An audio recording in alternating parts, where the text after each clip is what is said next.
Lesson number 2, be the best, be the best. Be का माना होना, बी का माना हऊ। बी द बेस्ट, हमेशा सबसे बेहतर बनने की कोशिश करो। यानी कोई भी तुम काम कर रहे हो तो जितने लोग कर रहे हैं उनमें से सबसे तुम्हारा लेवल ऊंचा होना चाहिए। जैसे मिसाल के तौर फॉर एग्जांपल, जैसे कोई बिजनेस कर रहा है, किसी कपड़े की दुकान है, ठीक है, तो गांव में जितने कपड़े वाले हैं तो तुम्हारी कपड़े की दुकान का लेवल उससे ऊंचा होना चाहिए, ठीक है। लोग अगर कंपेयर करें तो आपका कंपैरिजन से ऊपर होना चाहिए, ठीक है। आम लोग जो होते हैं, कस्टमर किसके पास ज़्यादा है? जिसके पास कुछ खास होता है। 100 आदमी कपड़ा बेच रहे हैं लेकिन उसके पास कपड़ा हर वैरायटी का मिलता है, बोले बच्चों का मिलता है, बड़ों का मिलता है, लेडीज़ का मिलता है, उसके पास कोई चीज़ छूटती नहीं, बोला वैरायटी एक से एक मिलती है, तो उसकी क्या होती है? कदर होती है। इसी तरह कुछ स्टूडेंट है तो स्टूडेंट्स बहुत सारे क्लास में, लेकिन जो बच्चा सबसे अच्छा जवाब देता हो और टीचर की बात सबसे ज़्यादा ध्यान से सुनता हो और क्लास में क्वेश्चंस पूछे गए उससे सबसे ज़्यादा आंसर्स देता हो, तो वो बच्चा सबसे अलग हो जाता है, सबसे अलग हो जाता है। यानी कॉम्पिटिशन को तोड़ने के लिए और अपनी कदर बढ़ाने के लिए सबसे अच्छा काम क्या है? Be the best. सबसे ऊंचे लेवल पर अपने को लेकर चले जाओ कि जहाँ पे कोई पहुँचे ही नहीं, तुम्हारे साथ कंपैरिजन में कोई टिके ही नहीं। ऐसे लेवल पर चले जाओ तो तुम्हारी कदर होगी। जैसे चाय की दुकान है, चाय सबके पास मिलती है, लेकिन चाय में कुछ ऐसा बना दिया, मोनोपोली डाल दी कि घूमते फिरते तुम्हारा चौकड़ी से भी तुम्हारी दुकान पे आ गए। तो अंदर कोई चीज़ जैसे अदरक डाल दी या कोई ऐसा मसाला लेके आया कहीं से, एक बार किसी को टेस्ट लग गया तो पूरा नसवाड़ी घूम जाए, लेकिन किसी टेस्ट में, किसी चाय में से टेस्ट नहीं आएगी जैसे गठा भाई की चाय में आती है। ऐसा बात समझ में आ रही है? तो जो काम कर रहे हो उसमें बेस्ट बनना है। कैसे बनना है? बेस्ट। जैसे टीचर है, इंग्लिश तो बहुत सारे पढ़ाते हैं, लेकिन इंग्लिश में कोई ऐसा पढ़ाने वाला हो जो उसके मुकाबले में कोई दूसरा कॉम्पिटिशन में आए ही नहीं, तो क्या हो जाएगा? मशहूर हो जाएगा, फेमस हो जाएगा। ये मैथ्स है, साइंस है, पढ़ाने वाले तो बहुत सारे, लेकिन सबसे अच्छा कौन पढ़ाने वाला है? सबको पढ़ाने का सबसे अच्छा अंदाज किसका है? वो क्या हो जाएगा? बेस्ट हो जाएगा। उसकी कदर सबसे ज़्यादा होगी, उसकी वैल्यू सबसे ज़्यादा होगी, ट्यूशन की फीस सबसे ज़्यादा उसकी होगी। तो इसी तरह कह रहे हैं, इसी टॉपिक पे पूरा लेसन है। If you can't be a pine on the top of the hill, be a scrub in the valley. क्या कह रहे हैं? अगर आप किसी पहाड़ की चोटी पर, टॉप ऑफ द हिल, पहाड़ की चोटी, पहाड़ की चोटी। If you can't be a pine, अगर आप एक बहुत बड़ा दरख्त जो होता है उसको पाइन बोलते हैं, ठीक है, तो वो दरख्त बहुत बड़े बड़े दरख्त होते हैं। तो अगर तुम किसी पहाड़ की चोटी पे एक बड़ा दरख्त नहीं बन सकते हो तो क्या बनो? Be a scrub in the valley. तो कम से कम छोटी मोटी झाड़ी जो होती है ना किसी वादी के बीच में, तो कम से कम वो झाड़ी बनो, ऐसा कह रहे हैं। But B the best little scrub by the side of the reel. बहुत अच्छी बात कही। But B the best little scrub by the side of the reel. नदी के बाजू में, नहर के बाजू में जो छोटा घास फूस होता है ना, तो तुम घास फूस तो बनो, लेकिन कैसी घास फूस बनो? जो बाकी घास फूस से सबसे ऊंची हो, इस तरह की घास फूस बनो। यानी तुम चाहे तुम छोटा काम करो, लेकिन छोटा काम करने वाले जितने लोग हैं ना, उनमें तुम्हारा काम सबसे बेहतर होना चाहिए, कहना है। तो 2 मिसालें दी। तो अगर तुम पाइन नहीं बन सकते हो किसी माउंटेन पर, एक बहुत बड़ा झाड़ नहीं बन सकते हो, तो क्या करो? कम से कम वादी में एक अपोजिट चीज़ लेके आए, पहाड़ को लेके आया। पहाड़ के अपोजिट क्या होती है? वादी होती है। 2 पहाड़ के बीच की जो जगह होती है उसे हम क्या कहते हैं? वैली कहते हैं, वादी। जिसे आप गुजराती में क्या बोलते हैं मालूम नहीं, शायद वादी बोलते होंगे। खीण, खीण है ना, 2 पहाड़ के बीच में जगह होती है, उसको खीण बोलते हैं। तो अगर तुम पहाड़ के ऊपर एक बड़ा दरख्त नहीं बन सकते हो तो कम से कम वादी के अंदर छोटे छोटे जो घास फूस होते हैं, नदी के किनारे, नहर के किनारे, रील का माना नदी, नदी के किनारे छोटी मोटी घास फूस जो होते हैं, उनमें से तुम घास फूस बनो, लेकिन कैसी घास फूस बनो? जो बाकी घास फूस से बेहतर हो, ठीक है। जैसे मैंने एक मिसाल दी आपको चाय वाले की, ठीक है, इसी तरह वो कपड़े वाले की मिसाल दी। The best little scrub by the side of the rill. समझ में गया? By the side of the rill, rill यानी नहर, ठीक है। Be a bush if you can't be a tree. क्या कह रहे हैं? Be a bush if you can't be a tree. If you can't be a tree, अगर तुम एक दरख्त नहीं बन सकते तो कोई बात नहीं, कम से कम एक झाड़ी तो बनो। If you can't be a Bush, be a bit of the grass. क्या कह रहे हैं? अगर तुम एक झाड़ी नहीं बन सकते हो, झाड़ी क्या होती है? ऊंची होती है। जंगली झाड़ वगैरह जो कांटे वांटे के झाड़ है, उनकी हाइट ज़्यादा नहीं होती, ठीक है, उसको बुश कहते हैं। और एक झाड़ होती है, झाड़ अलग चीज़ है। बुश क्या है? तो छोटे मोटे झाड़ जो होते हैं उसको बुश कहेंगे, जंगली झाड़। और जिसका हाइट बहुत ज़्यादा ना हो, ठीक है, वो बुश कहलाएंगे। अगर तुम बुश नहीं बन सकते तो क्या बनो? If you can't be a Bush, be a bit of the grass. हाँ, तो कम से कम घास का तिनका तो बनो। बिट यानी छोटा टुकड़ा। Bits of food have stuck in my tooth. खाने के छोटे छोटे टुकड़े मेरे दांत में फंस गए हैं, ठीक है। बिट्स टुकड़े, बिट्स टुकड़े, बिट थोड़ा, गिव अ बिट, मुझे थोड़ा दो। तो कम से कम एक घास का टुकड़ा तो बनो। And some highway happier make. ये घास का टुकड़ा जो होता है वो आमतौर पे क्या होता है, हाईवे के आजू बाजू लगाए होते हैं, तो उसको आने जाने वाले लोग जो कम से कम तुमको देख के खुश तो होंगे।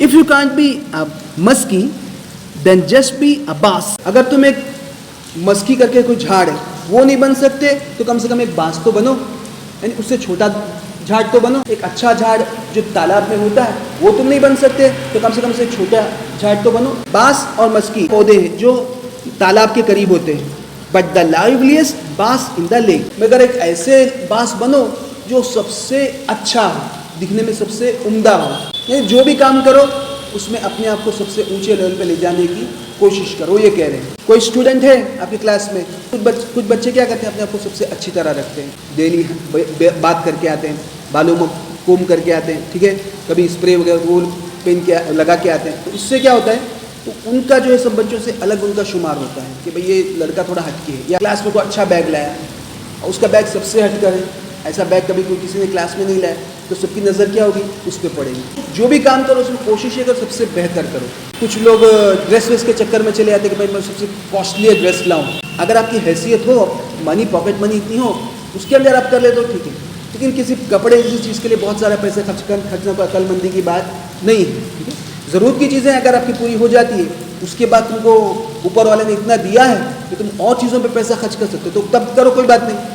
लेकिन आपके पास पैसा नहीं है, उधार लेके मोबाइल खरीदोगे, उधार लेके गाड़ी खरीदोगे, उधार लेके घर खरीदोगे, घर तो ले लोगे, घर में रहने के लिए भी चले जाओगे, लेकिन टेंशन, अच्छा घर है, बंगला अच्छा है, बिस्तर भी सब अच्छा लगा हुआ है, लेकिन रात में नींद आना चाहिए ना बिस्तर पे जाने के बाद। बैंक वाला पहली तारीख को आके खड़ा हो जाएगा, या बैंक में से अकाउंट में से तुम्हारे इतने पैसे खटक बोले कट जाएंगे, वो टेंशन सर पे रहेगा, यार 20,000 का हफ्ता देना है, आएगा कहाँ से। वो पूरी रात करवट बदलते ही निकले, ऊपर एसी भी है, नीचे मस्त गद्दा भी है, सब अच्छा है, लेकिन नींद नहीं आ रही। क्यों नहीं आ रही? कि काम ऐसे उल्टे किए, उधार पे सब काम किया, तो उधार वाले झंझट में नहीं पड़ना। इसी तरह कुछ लोग क्या कहते हैं, कैश कार्ड में क्या होता है कि 40 दिन का क्रेडिट मिले तुमको, तो उसमें तुम जितना वापर लो, लेकिन एक दिन पहले तुमको पैसे सब जमा करा देने का, एक दिन पहले पैसे जमा कराए। उसमें लोग क्या फंस जाते हैं, चलो एक बार ले लिया तुमने, 40 दिन के बाद जमा नहीं करा सके, तो फिर वो बाकी जो पैसा बचेगा उसको लोन के ज़रिए आपको लोन हो जाएगी, वो तुम्हारी किस में कन्वर्ट हो जाएगी, लोन में कन्वर्ट हो जाएगी। वो लोन भी बहुत खतरनाक लोन, उसमें ब्याज दर जो होता है लगभग 20 से ऊपर टका का ब्याज दर होता है उसका। कैश कार्ड पे जो लोग लगाते हैं ना ब्याज दर, वो बहुत सबसे टॉप लेवल का होता है। कैश कार्ड क्या होते हैं, वो लोगों को फांसने के लिए, इंटरेस्ट में फांसने के लिए उनकी स्कीम होती है। तो सबसे ज़्यादा जो इंटरेस्ट किस पे लेते हैं लोग, क्रेडिट कार्ड पर। क्रेडिट कार्ड पे जो लोग लोन लेते हैं उसका ब्याज दर सबसे ज़्यादा होता है। तो बात क्या चल रही थी, अगर तुम मस्की नहीं बन सकते हो तो कम से कम बांस तो बनो, लेकिन कौन सा बांस बनो, द लाइवलीस्ट बांस इन द लेक। तालाब में सबसे बेहतर, सबसे जिंदा दिल, लाइवलीस्ट सबसे जिंदा दिल, यानी सबसे अच्छा, सबसे अच्छे मिजाज का। We can't all be captains, we have got to be a crew. हम में से सब कप्तान तो नहीं बन सकता। वी यानी इससे कैप्टन से मुराद कौन सा कैप्टन है, वो शिप, बड़ी शिप होती है ना, तो शिप के अंदर जो चलाने वाला होता है, कि शिप का जो मैनेजर होता है वो कैप्टन कहलाता है। तो हम में से सिर्फ कैप्टन तो नहीं बन सकता, लेकिन कम से कम क्रू तो बनो। क्रू का माना जो शिप के अंदर जो लोग काम करते हैं वो क्रू कहलाते हैं। क्रू का माना होता है जन समूह, जैसे क्राउड, ठीक है, बहुत सारे लोग क्या कहेंगे उसको, क्राउड। ग्रुप का लफ्ज़ जो है आम इस्तेमाल होता है, चाहे इंसानों का ग्रुप हो या भेड़ बकरी का हो, इसी तरह चाबियों का हो, पेंसिल्स का हो। लेकिन अगर चाबी का गुच्छा है, ये चाबी का गुच्छा है, इसे कहेंगे बंच ऑफ कीज। क्या कहेंगे, bunch of keys. Pair of specs, pair of specs, pair of specs.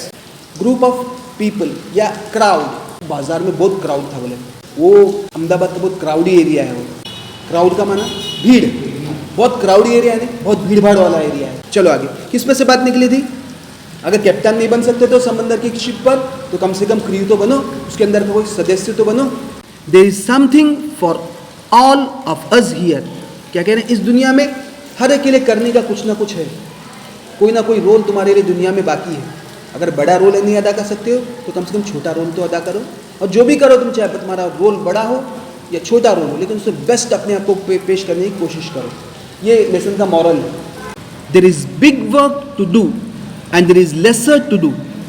There is big work to do, कुछ काम ऐसे होते हैं करने के जो बड़े होते हैं, and there is lesser to do, और कुछ ऐसे होते हैं जिनमें कुछ कम करना होता है। And the task we must do is the near. Task यानी काम, टास्क का माना कार्य, काम। And the task we must do, जो काम हमें करना है, जरूर करना है, इज द नियर, वो हमसे सबसे करीब है। इज द नियर, सबसे करीब। नियर का माना करीब होता है, लेकिन आगे दा लगा दिया, यानी सबसे करीब है। He is the closest friend of mind. He is the closest friend of mind, वो मेरा सबसे जिगरी दोस्त है। क्लोज यानी करीब, और क्लोजेस्ट सबसे करीबी दोस्त है। तो सुपरलेटिव डिग्री जहाँ पे लाते हैं वहाँ पे द लगाते हैं आगे। There is something for all of us here. There is big work to do and there is lesser to do. कुछ बड़े काम करने के हैं और उन्हें करना भी कम है। ऐसे बड़े कामों में काम कितना है? छोटा है, कम है। And the task we must do is the near. और जो काम हमें करना है वो हमारे करीब है। If you can't be a highway, अगर तुम एक हाईवे नहीं बन सकते हो, then just be a trail. अगर तुम हाईवे नहीं बन सकते हो तो कम से कम एक छोटा रास्ता तो बनो, पगडंडी तो बनो। दो चीज़ें अपोजिट लेकर आ रहे हैं, तो जाहिर सी बात है, एक हाईवे हो तो उसका अपोजिट क्या होगा? पगडंडी। पगडंडी कच्चा रास्ता, कम से कम एक कच्चा रास्ता तो बनो। If you can't be the sun, be a star. अगर तुम सूरज नहीं बन सकते तो कम से कम तारा तो बनो, B a star. It isn't by the size that you win और यू फेल। यानी किसी काम को में कामयाब होने के लिए वो काम बड़ा होना या काम का छोटा होना ज़रूरी नहीं है। काम को अच्छी तरह पूरा करना, उसमें क्या है? जीत हासिल करना है। तो बड़ा काम है लेकिन आदमी उसको अच्छी तरह पूरा नहीं कर रहा तो उसमें हारेगा। काम छोटा है लेकिन काम उसमें अपनी मेहनत उसमें नहीं लगा रहा है तो उसमें भी नाकामयाब होगा। तो काम कोई छोटा बड़ा नहीं होता है, उसमें तुम्हारी मेहनत जो है उसका असर असल होता है। मेहनत असल है, ये कहना चाह रहे। It isn't by the size that you win और यू फेल। किसी काम के छोटा बड़े होने से इसका ताल्लुक तुम्हारे जीतने हारने से नहीं है, काम को मुकम्मल करने से तुम्हारे जीतने हारने का ताल्लुक है। Be the best of whatever you are. हाँ, तुम जो भी काम करो, तुम जो भी हो, जिस फील्ड में हो, लेकिन अपने आप का जो बेस्ट है, तुम अच्छे से अच्छा जो काम कर सकते हो, जो काम को तुम जितने बेहतरीन तरीके से कर सकते हो, तो उसे तुम करके दिखाओ। 100 बात की एक बात क्या है, ये पोयम को कहना चाहती है, अगर हम जिंदगी में कामयाब होना चाहते हैं तो उस काम में जो आप कर रहे हो अपना तन मन धन पूरी तरह उसमें लगा दो, अपनी पूरी ताकत उसमें लगा दो, फिर जाके जो रिजल्ट मिलेंगे वो बहुत अच्छे मिलेंगे, उसमें तुम अच्छी तरह कामयाब हो जाओगे।